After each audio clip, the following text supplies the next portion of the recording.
Welcome back to It's a Miracle. I think you'll find our next story truly extraordinary.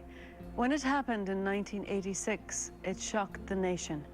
It begins in a small town, a school full of innocent children. It ends with the revelation of something so miraculous that the residents of Cokevill, Wyoming are still in awe.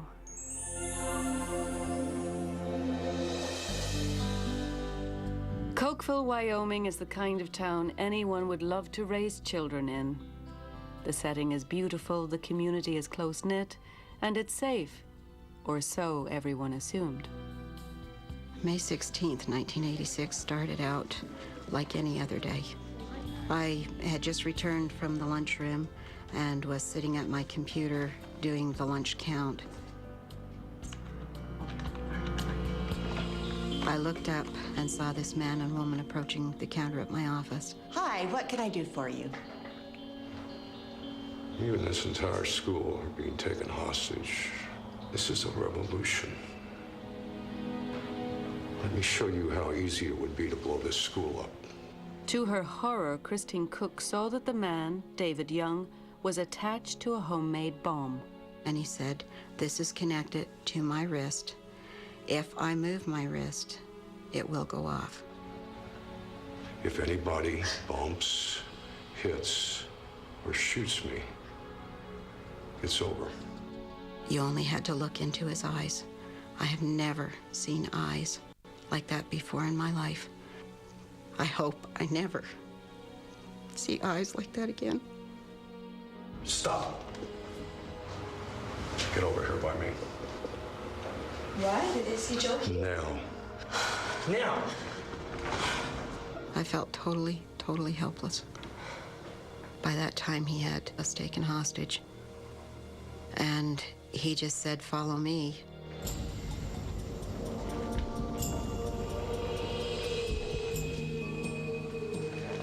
Open the door.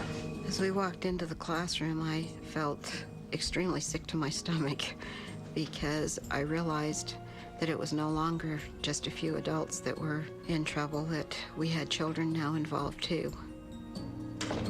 I thought, oh, not my children. Excuse me, sir. We're right in the middle of Sit down and class. shut up.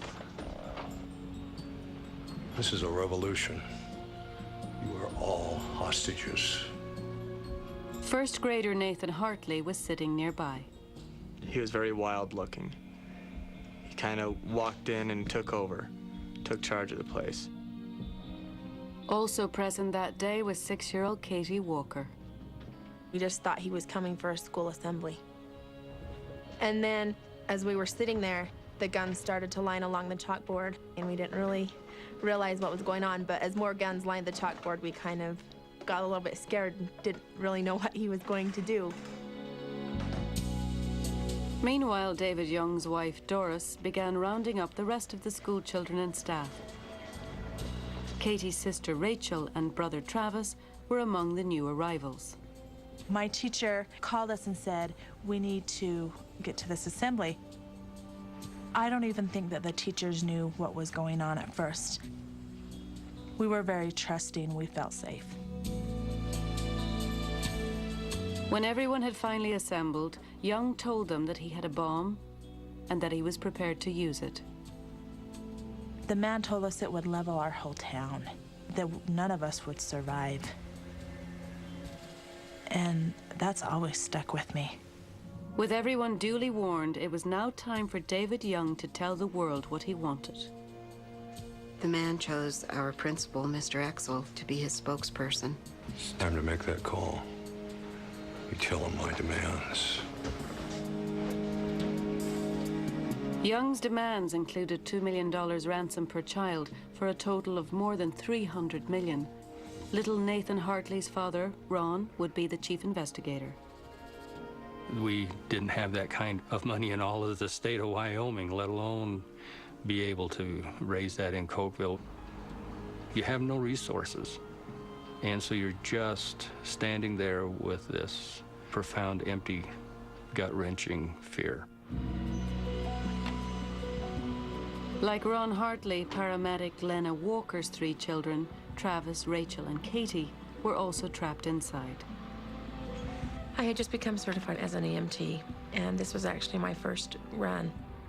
I thought maybe this was another drill, but then I realized that I had 3 children, and I knew that that was too cruel to test us in that manner. We started seeing SWAT teams and FBI stop, and so I knew that it was serious. And I wondered how soon I would see them, or if I would ever see them again. Meanwhile, inside the classroom, the situation was growing more dangerous by the minute. Gasoline had begun leaking from the bomb.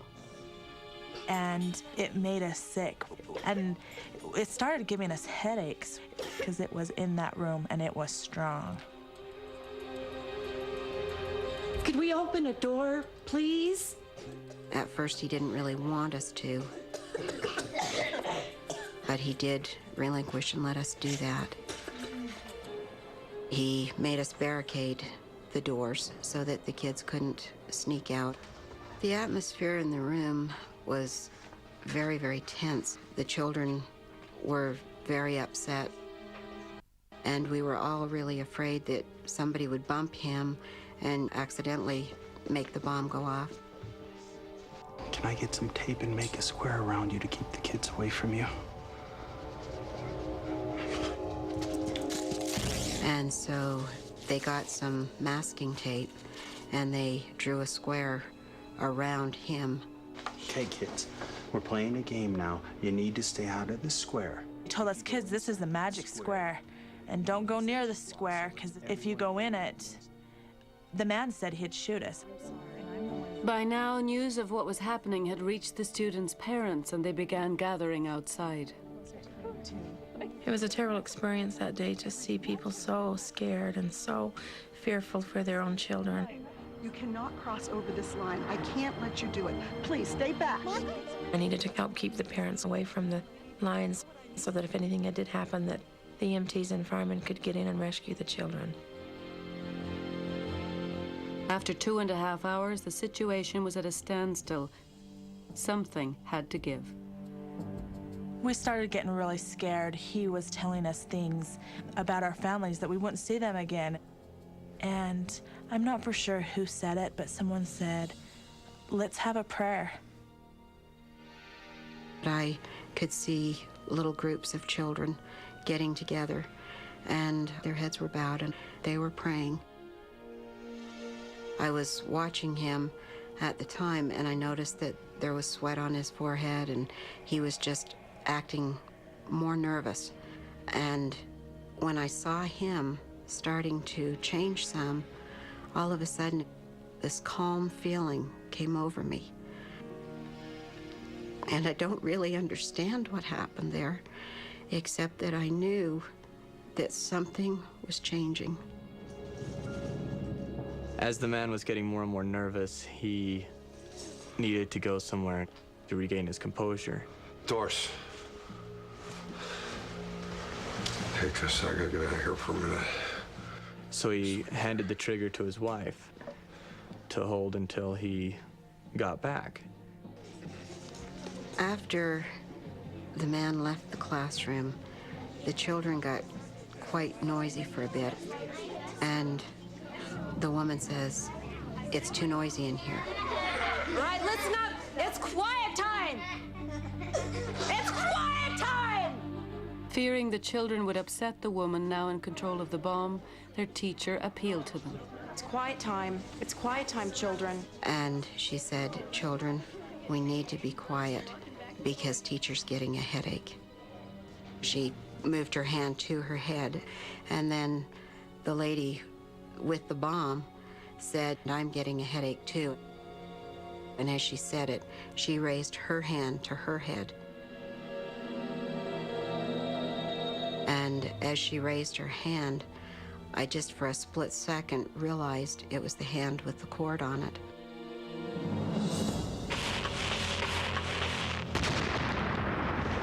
The dramatic conclusion when It's a Miracle. On May 16, 1986, the faculty and students of Cokevill Elementary were taken hostage by a madman attached to a homemade bomb. During the long, intense standoff, the man, David Young, began to unravel. he turned the bomb's makeshift trigger over to his wife, Doris, and moments later, she accidentally detonated the explosives. There was a loud boom, and almost instantly, complete blackness in the room. It was so dark in there that I couldn't tell if anyone was alive on the other side of the room. So I started just grabbing kids and just throwing them out the doorway. Rachel Walker was near the windows. And I remember being picked up and pushed through a window. And I remember one of the teachers looking at me and saying, "Run, run." And I ran as fast as I could. As I saw the children coming out of the school, and they were so afraid. Some of them were burned, some of them were in a lot of pain. I wondered what my 3 children would be like. And as I found each of them, and that they were alive, I don't think anything in my entire life has ever been so wonderful. I realized that I could have lost 3 of my beautiful children that day. But miraculously, not a single child or teacher was killed. When I couldn't feel any more children, I started through the doorway. And as I walked into that doorway, the door opened, and I could see the man standing in the doorway. He had 2 guns raised up like this, and I figured he was going to shoot me as I went through, but as I started to run, he closed the door. And moments later, David Young took his own life, joining his wife as the only fatalities of his deranged plan. Anything beyond that? Soon after, bomb expert Richard Haskell joined Ron Hartley in the investigation of how so many had escaped the deadly blast. It exploded.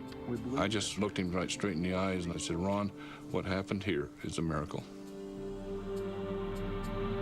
During our reconstruction of the explosive device, we learned that it was a bomb that was designed to explode in 360 degrees.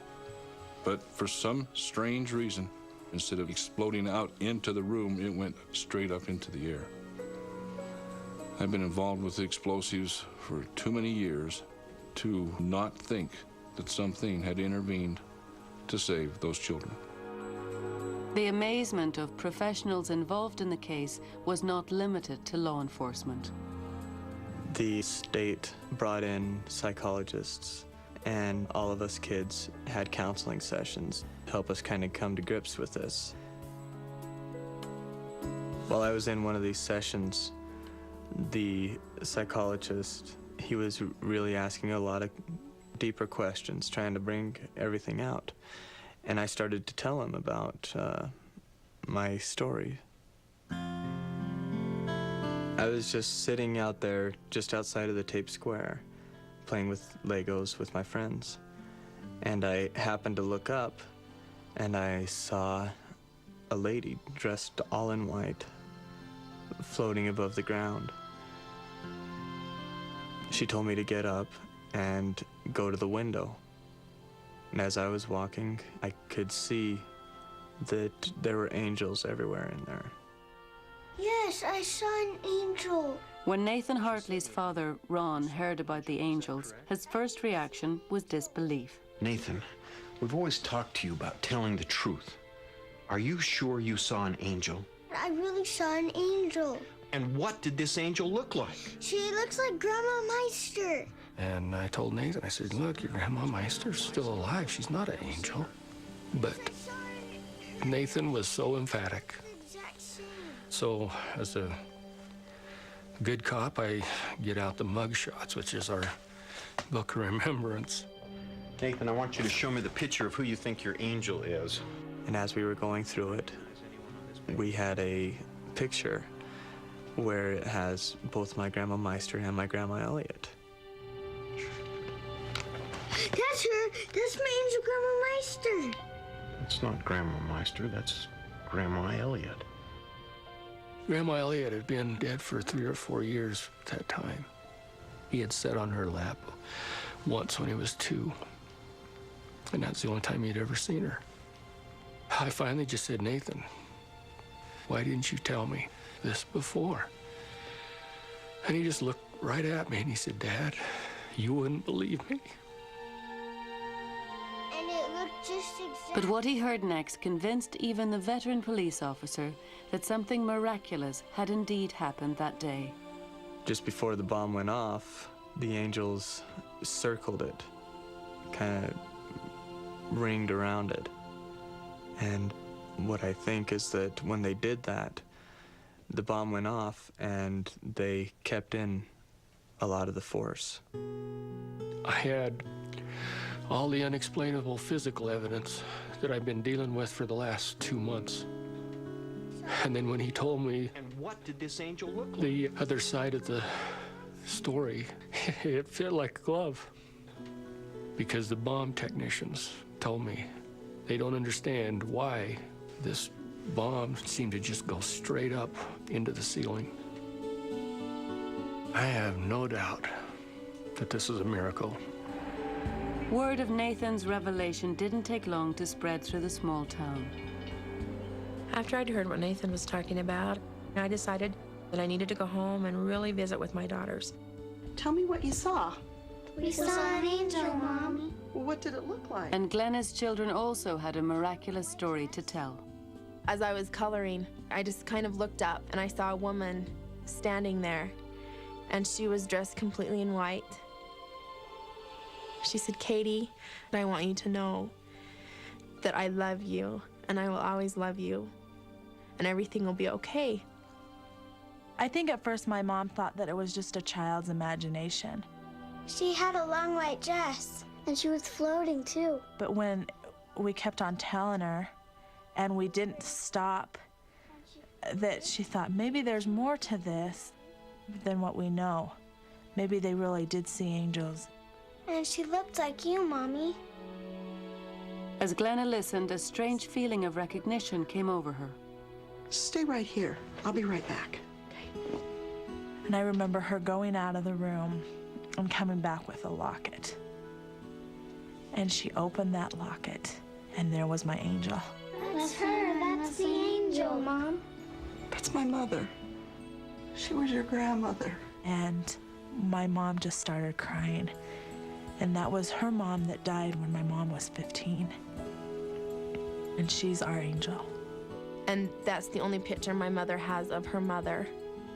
And I had never seen the picture before, and I knew instantly that that's who it was. I know that my mother's an angel and that she helps us still. I know that there's no way that those children could have got out of that building and not been hurt any more than they were without those angels that were there to help them. It was a miracle those children were spared, and our lives have been able to go on. In my mind, there were angels in that room that particular day. There was too many things that should have happened that didn't happen. And I can honestly say that in my lifetime, I have seen a miracle. A few days after this was all over, I had a parent talk to me and ask me, did you see any angels in the classroom? And I said, no, I didn't see any angels in the classroom, but I felt them. I totally believe that the angels were there to help us because there was no way out of the situation that we were in. No way without divine intervention.